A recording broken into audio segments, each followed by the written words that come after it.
Estamos estudando o Evangelho de Jesus Cristo, né, de Paul Walsh. Está um pouquinho alto, então baixo. E hoje nós vamos estudar o tema, o caráter da humanidade. Nós, na semana passada, vimos o caráter de Deus. É um Deus justo, um Deus santo. E hoje nós vamos ver algo bem diferente, né, que é o caráter, né, do homem, do ser humano. Vamos iniciar com uma oração. Gostaria que a Sônia fizesse essa oração, por favor, Sônia. Sim, Senhor Deus Santo, Pai, obrigado, Pai, estamos aqui reunidos na Tua presença, Senhor. Possamos estar, Senhor, ligados para aprender mais de Ti, ó Deus. Traga os irmãos que ainda estão a caminho em paz, Senhor, segurança. Ó Deus, fala conosco, Senhor. Em nome de Jesus, Pai. Amém. Então, hoje nós vamos falar um pouquinho do que, de como é o homem, porque para nós entendermos a graça de Deus, a obra de Cristo na cruz, nós temos que entender por que Jesus teve que morrer. Então, nós vamos hoje falar um pouco da queda do homem, né? Do caráter de Deus e o que a queda, quais foram os efeitos da queda em nossas vidas, né? Vamos ler aqui página 9, tá, do livro, gente.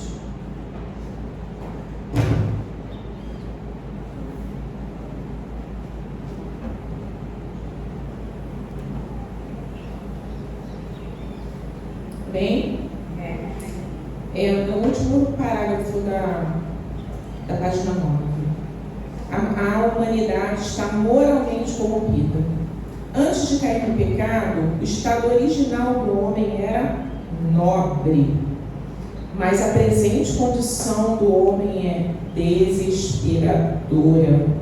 A Bíblia nos ensina que, embora a humanidade tenha sido criada boa, nós vamos ver lá em Gênesis 1, 26 e 31, todos os seres humanos sofrem de morte espiritual. Nós somos, por natureza, moralmente corruptos, inclinados para o mal e hostis para com Deus justos. Vamos ler, abrir lá em Gênesis 1.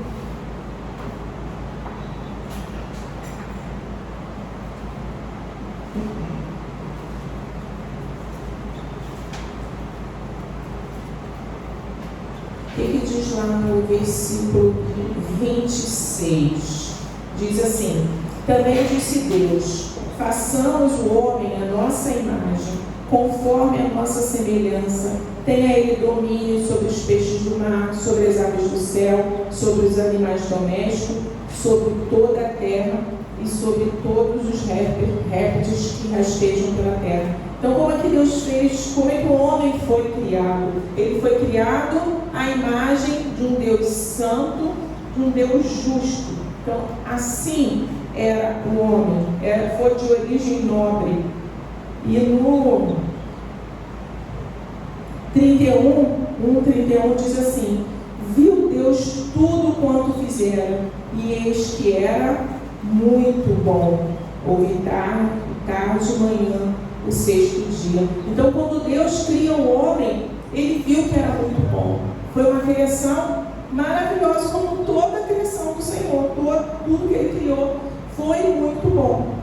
Mas a partir da queda, a partir do momento em que o homem e a mulher comeram do fruto, desobedeceram ao Senhor, houve uma ruptura nesse relacionamento. E, havendo essa ruptura, houve uma mudança de característica. Porque aquele homem que foi criado à imagem e semelhança de Deus, deixou de ser a imagem e semelhança de Deus. Ele passa a ser, nesse momento, o que a serpente fala para Eva, né? No momento que ela oferece: certamente não morrerás. E o que Deus falou anteriormente, que se comesse do fruto, morreria. Então, não houve só, a partir daí, uma morte física. Houve, que é o pior de tudo, foi uma morte espiritual.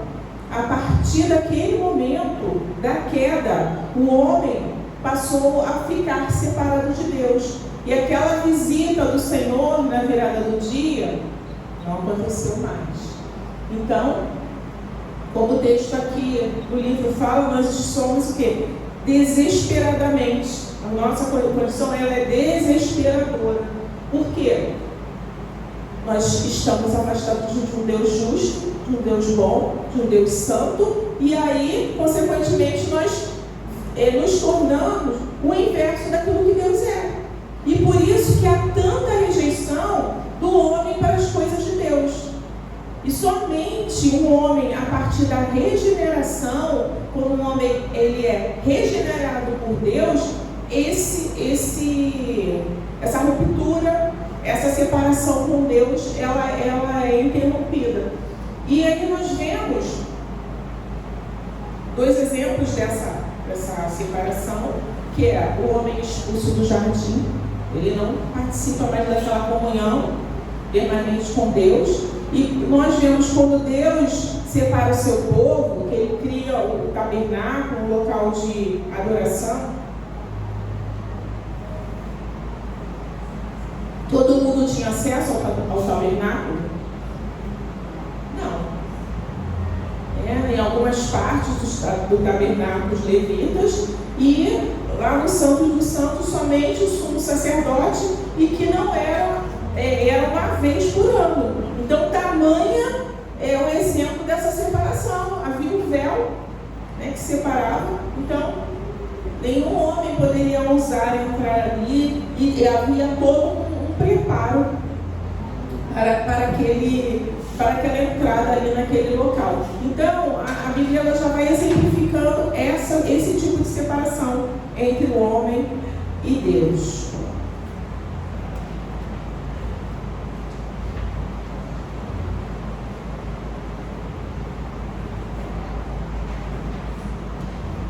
E em Efésios 2, 1 fala o quê? Alguém pode ler para mim? Efésios 2, 1?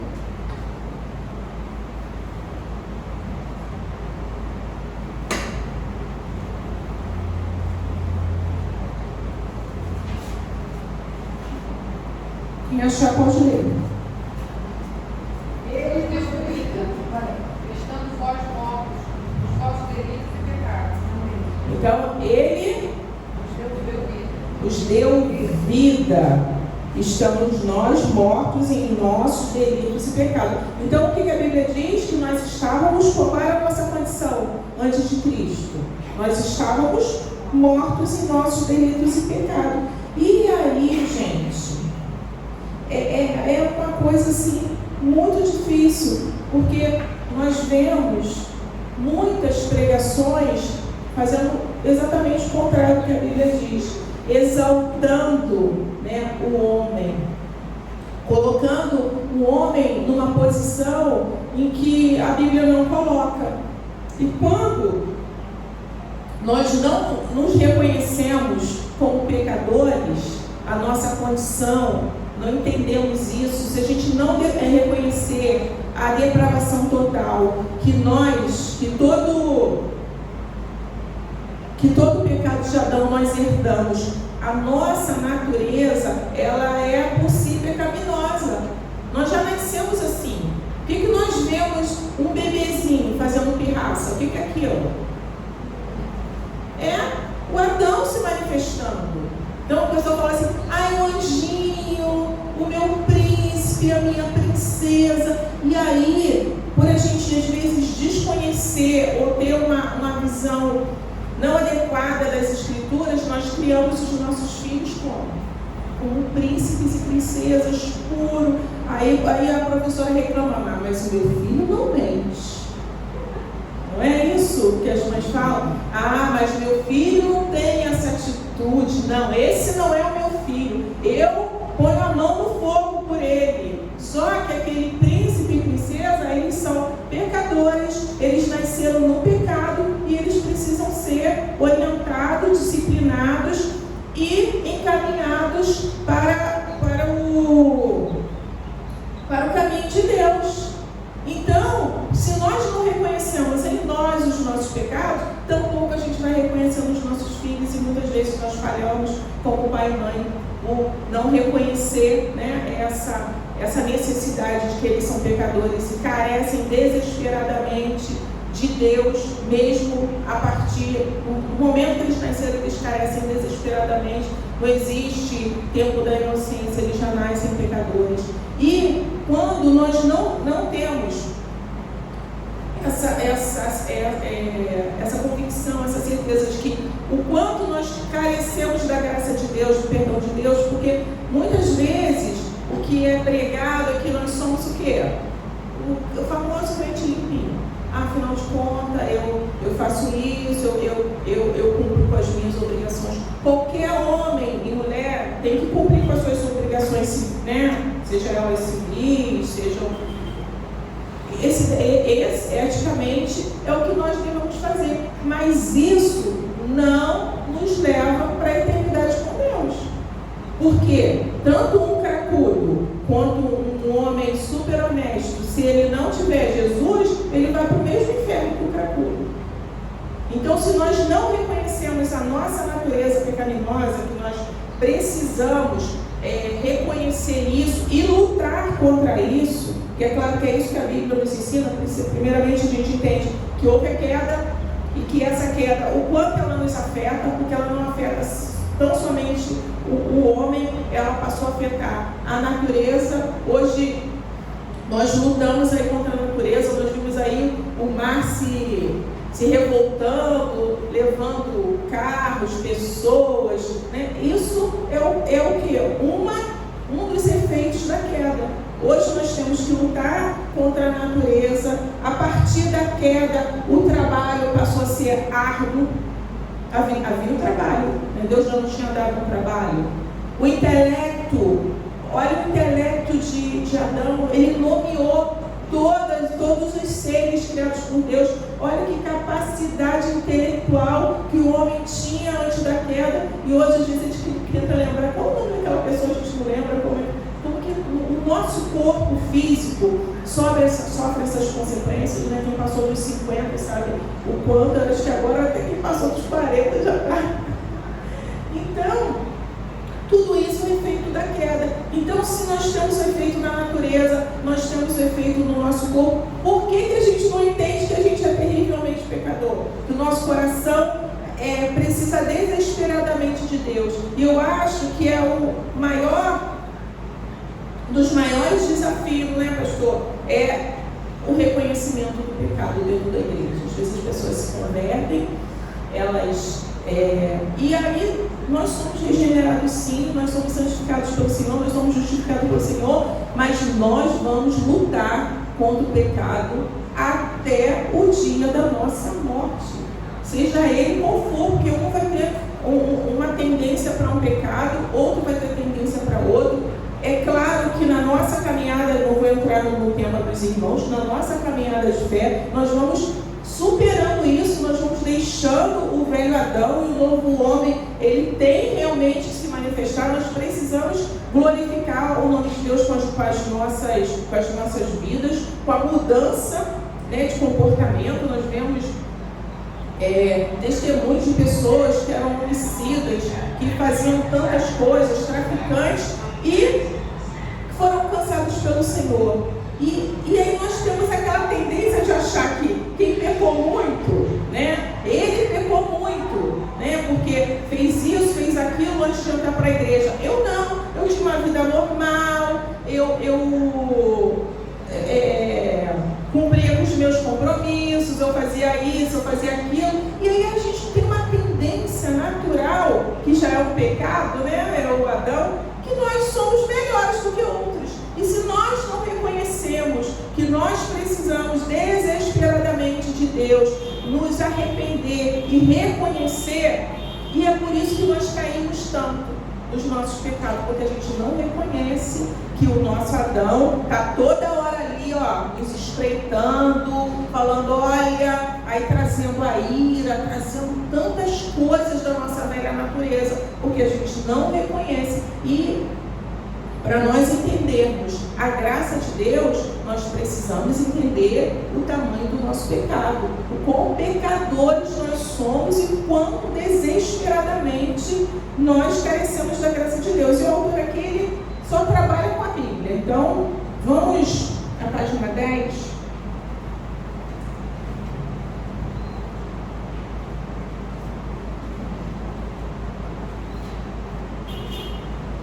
Ele trabalhando sobre a nossa natureza. Porque nós vemos lá em Romanos, antes da gente ler esses textos, 3, 10 e 11, diz o quê?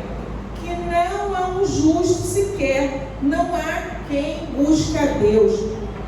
Ninguém vai a Deus se não for pelo Espírito Santo de Deus. Ninguém vai buscar Deus. Não existe nenhum justo sequer. Seja aquele homem mais bom, mais generoso, que façam boas obras.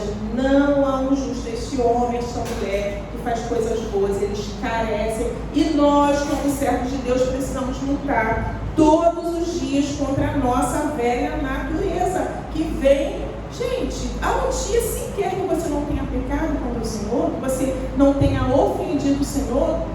E muitas vezes nós temos o quê? Uma lente de aumento, né? Com o pecado alheio. E aí a gente, e realmente nós temos que ficar muito chateados com o pecado. O pecado, ele precisa nos incomodar, mas como nós vemos assim alguma injustiça, aí a gente tem uma tendência natural, né, de apontar. A gente aponta os nossos preferidos aqui no Brasil, que são os políticos. Nós, né, apontamos os defeitos dos políticos, a corrupção que há na política, como se nós também não fôssemos pecadores. Outro dia, assim, a minha Eva acendeu. Eu vi um vídeo, acho que todos aqui devem ter visto, ou alguns tenham visto, de um jovem, um homem, não um jovem que implementou um jovem, sim, um homem que passou e esbarrou numa senhora de 80 e poucos anos, deu uma ombrada mesmo nela e ela caiu e quebrou o fêmur. Gente, aí você vai ler nos comentários, você vai falar, gente, não é possível. E ele olhou para trás, viu a senhora caída, não a socorreu. Não tem. O nosso senso de justiça própria, ele fala mais alto naquele momento. Nossa, como é que ele fez aquilo? Que cara terrível, que não sei o quê, que falta de Deus, que falta disso, que falta daquilo. E aí você, começa a desejar o quê? Mal para aquela pessoa. Isso é o quê? É o nosso Adão. Porque já pensou se Deus fizesse assim conosco? Tudo que a gente fizesse de mal, todos os nossos pecados contra Ele, como é que seria? Então vamos ler na página 10 aí, cada um lê um versículo.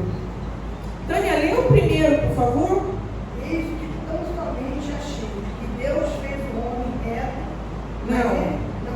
Perdão, eu que fui para a folha errada.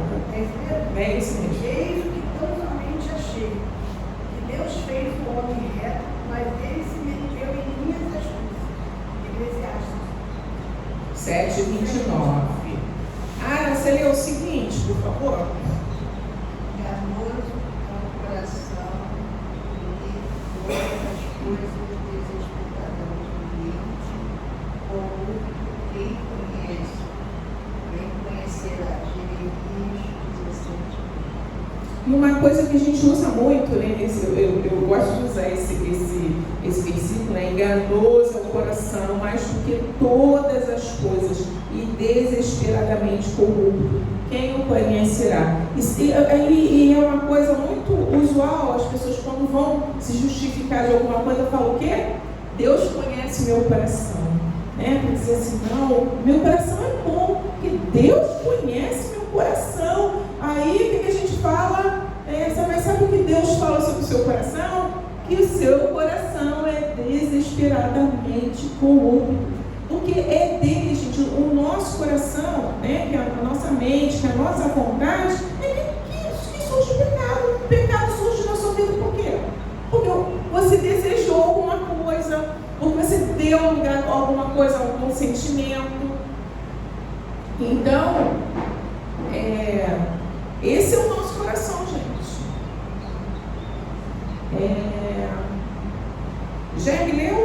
o terceiro, por favor. Porque do coração procedem maus desígnios, homicídios, adultérios, prostituição, furtos, falsos testemunhos, blasfêmias. Mateus 15:19. Então, como o pessoal fala assim, né? Jesus era amor, Jesus era orgânico. Eles gostam de falar que Jesus era orgânico. Enfim, o que Jesus falou aqui, ó? Foi quem falou isso aqui? Foi Jesus. Porque do coração procede maldesígnios, homicídios, adultérios, prostituição, furto, falsos testemunhos, blasfêmias. Foi Jesus, o Deus de amor, o Deus encarnado, que falou isso. Terezinha, você lê o próximo, por favor.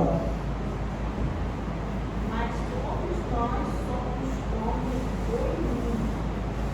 Todas as nossas justiças, como lacrados de justiça.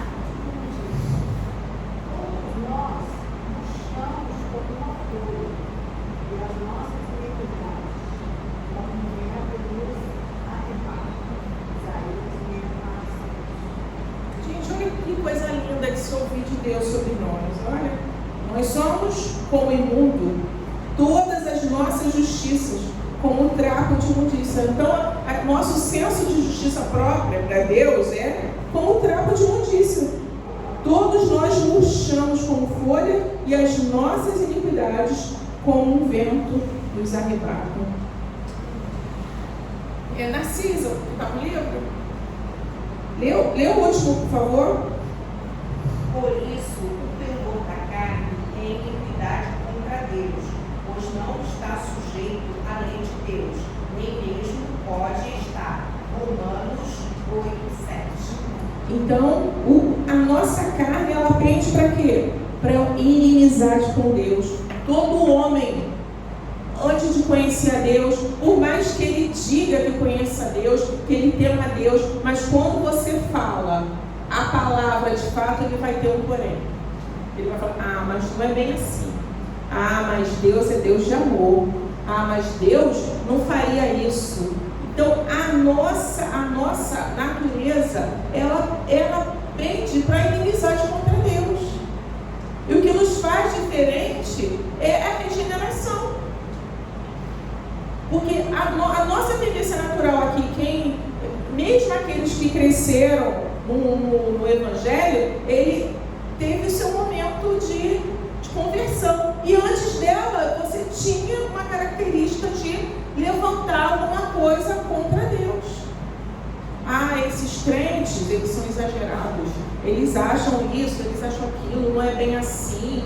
E a gente vê isso o tempo todo. Agora, com rede social, como a gente vê as manifestações contrárias à palavra de Deus.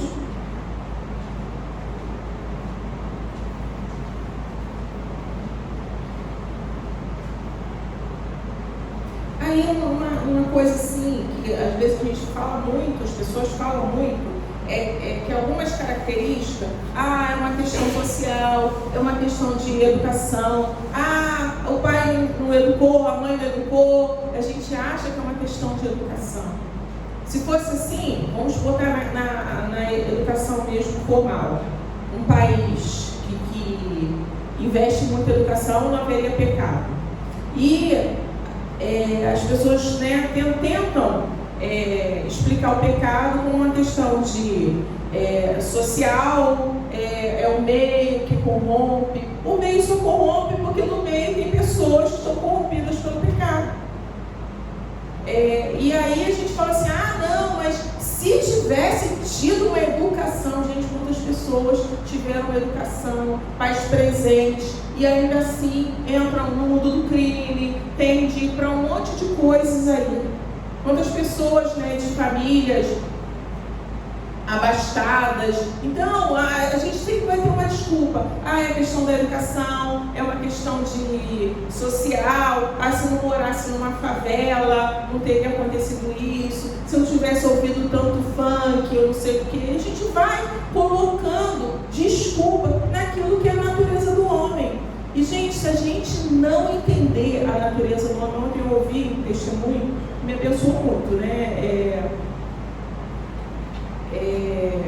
Algumas características teológicas diferentes, mas assim, o que aquela mulher disse sobre o pecado e de como muitas vezes a igreja ela vê determinados erros, falhas que acontecem dentro da igreja, com pessoas dentro da igreja. Por que a igreja acolhe tão pouco o pecador dentro da igreja? Às vezes a gente acolhe alguém que está lá fora, que chegou, que teve problemas com drogas, com isso, com aquilo, uma família disfuncional. Às vezes a igreja abraça, cuida daquela família, mas quando há uma queda de um membro da igreja, a pessoa é tão pouco acolhida, a pessoa é tão pouco atendida. Sabe por quê? Porque a igreja não entendeu que ela é pecadora, que ela carece todos os dias da graça de Deus. Esse é um problema muito grande dentro da igreja. Então, não é uma questão de educação nem nada, é uma questão de que toda a nossa essência ela foi contaminada pelo pecado. Então, nós somos lavados e remidos pelo sangue do Cordeiro? Sim, mas nós precisamos lutar por esse pecado. Por isso que o Senhor nos deu a sua palavra, por isso que Ele nos deu a comunhão da igreja, por isso que Ele nos ordenou que a gente ore sem cessar. Essa semana, quem veio quarta-feira, a leitura que o pastor trouxe era orar sem cessar. Por isso que a gente precisa orar, por isso que a gente precisa de ler a Bíblia nos confrontar o nosso pecado, dizer para nós o quanto nós carecemos, que a gente precisa perdoar, que a gente precisa ser orgânico, que a gente precisa manifestar as características do fruto do Espírito, para que apareça mais em nós Cristo do que os nossos pecados. Então, seguindo, culpados e condenados. Uma pessoa condenada, ela perde o quê? A liberdade. Exatamente o que eu anotei aqui, tá? A liberdade. Nós nos tornamos escravos do mal. Uma pessoa que está escravizada pelo mal, ela vai fazer o quê? Coisas boas? Não. Então, seguindo aqui o texto, diz assim: a Bíblia ensina que a nossa corrupção moral interna nos leva a cometer atos contra o padrão justo de um Deus santo, justo e amoroso. Todos nós, sem exceção, somos pecadores. Todos por natureza, como pelos atos que cometemos. Deixa eu ver a pontuação. Todos nós, sem exceção, somos pecadores, por natureza, pelos atos que cometemos. Todos nós culpados e inexcusáveis diante de Deus. Então, como diz aqui em Romanos 3:23, todos pecados e carecem da glória de Deus. Pois não há homem que não peque. Né? E aí, Romanos que eu já li, né? Que não há um justo sequer, não há quem busque a Deus. Todos se extraviaram a uma e fizeram o mal. Não há quem faça o bem, não há nenhum sequer. Então, todos esses efeitos da queda nos trouxe essas características que foram transformadas, né, pelo poder de Cristo. Mas uma coisa assim, importante que nós como igreja precisamos praticar e reconhecer, porque a gente não vai reconhecer a grandeza, nós não vamos nos quebrantar diante da graça de Deus, do reconhecimento da graça de Deus, porque quando a gente olha para nós e nós vemos os grandes homens se manifestando exatamente como isso, que ele não merecia aquilo, que ele era muito mais pecador do que... Eu li uma frase de alguém esses dias, eu já tinha lido já, e esse dia eu reli. Assim, se as pessoas estão falando mal de você, não se preocupe, que você é muito pior do que aquilo que as pessoas falam. E a gente precisa entender isso. Que se alguém fala de alguma característica sua, fique atento, porque aquela característica sua precisa ser trabalhada. E aí a nossa desculpa é: Deus conhece o meu coração. E às vezes nós não fazemos isso. Naturalmente nós pecamos, mas nós precisamos voltar o quê? Para a palavra de Deus e ver o que ela diz sobre nós e tentar mudar como igreja. E aí, quando a gente reconhece isso, tem que haver um quebrantamento. Tem que haver um quebrantamento, o que a gente fala de quebrantamento genuíno, aquilo que nos envergonha. A gente precisa nos envergonhar do nosso pecado, de lembrar do nosso pecado, do nosso velho homem e nos sentir constrangidos. E às vezes a gente lembra do nosso pecado com prazer. Era tão bom quando eu tomava aquela cerveja, que eu frequentava aquele pagode, que eu fazia isso, que eu fazia aquilo, que eu pegava não sei quantas mulheres. A gente lembra muitas vezes com uma nostalgia. Quantas vezes a gente escuta as pessoas falando com uma nostalgia, assim como o povo ficou lembrando lá do Egito, saiu do Egito, mas o Egito não saía dele. Então, para uma verdadeira conversão, para uma verdadeira transformação e para que a igreja acolha os feridos, aqueles que caíram de uma maneira bíblica, nós precisamos lembrar que poderia ter sido nós, que eu poderia ter praticado uma coisa terrível como qualquer um pecou. Alguém que esteja na igreja ou alguém que esteja fora da igreja. Quando a gente se reconhece como pecador, nós nos tornamos uma igreja melhor, uma igreja mais acolhedora. Nós nos tornamos sensíveis à dor do outro. O reconhecimento do pecado não quer dizer que a gente vá passar a mão em cima do pecado. O pecado precisa ser tratado, o pecado precisa ser extirpado das nossas vidas. Nossas vidas precisam glorificar o Senhor, mas para isso nós precisamos reconhecer o quão pecadores nós somos e o quanto nós carecemos da graça do Senhor. Amém? Deixa eu só ler o último versículo aqui, para a gente finalizar.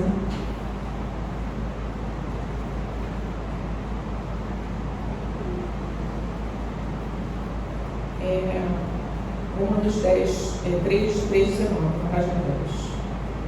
Ora, sabemos que tudo que a lei diz, aos que vivem na lei, diz para que se cale toda a boca, todo mundo seja culpável perante Deus. E Salmo 133 diz: se observares, Senhor, iniquidade, quem, Senhor, subsistirá? Se o Senhor olhar, ninguém vai subsistir. Então, terminando aqui o texto, diz assim: examine a si mesmo, você é um pecador? Esta é uma pergunta que se comete alguns erros. Nem se trata de simplesmente reconhecer que você fez algumas coisas erradas. A questão é: você reconhece que tem o coração pecador e um histórico de quebrar as leis de Deus? Não dê desculpa. Não finja que você é uma pessoa basicamente boa. Se você o fizer, então Jesus não tem nada para você, pois ele veio para os pecadores. Entretanto, se você reconhecer seu pecado com tristeza, então a sabedoria de Deus soluciona o seu grande problema de uma maneira incrível. Oremos. Agradeço, Senhor. Te louvamos, ó Pai. Te louvamos, ó Deus, por essa oportunidade de aprendermos um pouco mais da Tua palavra, de reconhecermos nessa manhã e te pedimos perdão, ó Deus, como pecadores somos. E como muitas vezes, ó Deus, temos uma lupa para o pecado alheio, mas não reconhecemos, Senhor, a nossa pecaminosidade, que, Senhor, o nosso pecado, Senhor, amado, ofende a Tua santidade. Deus, tem misericórdia de nós como igreja. E como, Senhor, igrejas reunidas aqui nesta manhã, nós te pedimos, ó Deus, ajuda-nos a não olhar, Senhor amado, o pecado do outro com tanto senso de justiça própria, Senhor, mas que possamos aconselhar, ajudar, orar, jejuar, Senhor amado, pelo irmão. Como igreja, Senhor amado, possamos olhar, Senhor, as nossas iniquidades, Senhor, e mudar. Confessar os nossos pecados diante de Ti, Senhor. Gera em nós, Senhor, um arrependimento genuíno. Gera em nós, Senhor, um reconhecimento de quão nós carecemos de Ti, Senhor, que nós não somos bons. O que nós temos de bom, as nossas características boas não são nossas. Elas são, Senhor, fruto da Tua graça. Elas são frutos do Teu sacrifício perfeito por nós, Senhor. Seja conosco nessa manhã, Senhor, nos ajude. Nos ajude a vencer, Senhor, o negacionismo, Senhor, do nosso pecado. Negarmos, Senhor, o quão nós carecemos de Ti, que nós ofendemos a Ti. Nos torne, Senhor, servos melhores, servos mais atentos, servos mais sensíveis. E servos, Senhor amado, que reconheça o quão grande, o quão maravilhosa é essa graça. Essa graça é tão grande, Senhor amado, porque o nosso pecado, Senhor, é enorme. Nós estávamos mortos, Senhor, e Tu trouxe vida a nós, Senhor. Que haja uma alegria da salvação, e em nome da alegria da salvação nós estávamos mortos, Senhor. E mortos, Senhor amado, não faz nada. Oh Deus, hoje nós estamos vivos em Ti, através de Ti, através do Teu sacrifício perfeito. Muito obrigada. Muito obrigada por tão grande amor, muito obrigada por tão grande salvação, Senhor. Gera em nós, Senhor, gera em nós essa gratidão, Senhor, em nossos corações nesta manhã, Deus. É o que nós te pedimos e nós te agradecemos, ó Pai, em nome